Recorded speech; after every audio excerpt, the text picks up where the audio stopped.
Welcome to कुल्लूस Usman TV. दोस्तों आज हम बात करने वाले हैं कुल्लूस उस्मान सीजन 5 की एपिसोड के बारे में। क्या उस्मान बे यकूब बे की बैत, क्या उस्मान बे की इसमें कोई चाल है, हम इसके बारे में बात करने वाले हैं।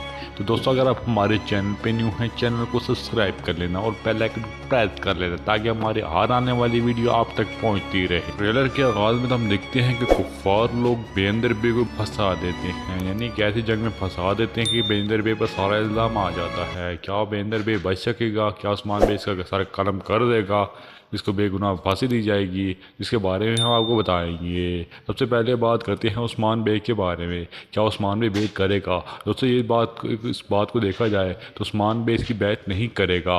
आर्जी तौर पर तो इसकी बैत कर लेगा, लेकिन इसके बाद सरदारों को अपनी तरफ मुतवज्जह करेगा, उसके बाद इससे बैत करने से मुखालफत कर देगा। क्योंकि तरीक़ के मुताबिक भी उस्मान बे ने यकूब बे की बैत की थी, यानी गुज़िश्ता कुछ सालों तक बैत की थी। उसके बाद कुफारों ने ऐसी चाल चली कि इनके दरमियान दोबारा से दुश्मनी पैदा हो गई, लेकिन उस्मान ने फिर अपनी सल्तनत कायम करने का ऐलान किया और एक ऐसी सल्तनत कायम की जो 600 साल तक कायम रही। इस बात से यह अंदाज़ा लगाया जा सकता है कि कुल्लू उस्मान में टाइम जंप होगा। इसके बाद उस्मान बे फिर से यकूब बे के दुश्मन दिखने को मिलेंगे, यानी कुछ एपिसोडों के बाद आपको दोबारा से ये सीन देखने को मिलेगा। अगर बेंदर बे के बारे में बात करें दोस्तों, बेंदर बे के लिए भी वीडियो मुकम्मल डिटेल के साथ बनाऊंगा और आपके लिए साथ शेयर करूंगा। अगर आप हमारे चैनल पे न्यू हैं, चैनल को सब्सक्राइब करके जाएगा और बेल आइकन को लाजमी प्रेस कर लीजिएगा। चलते हैं, अल्लाह हाफिज़।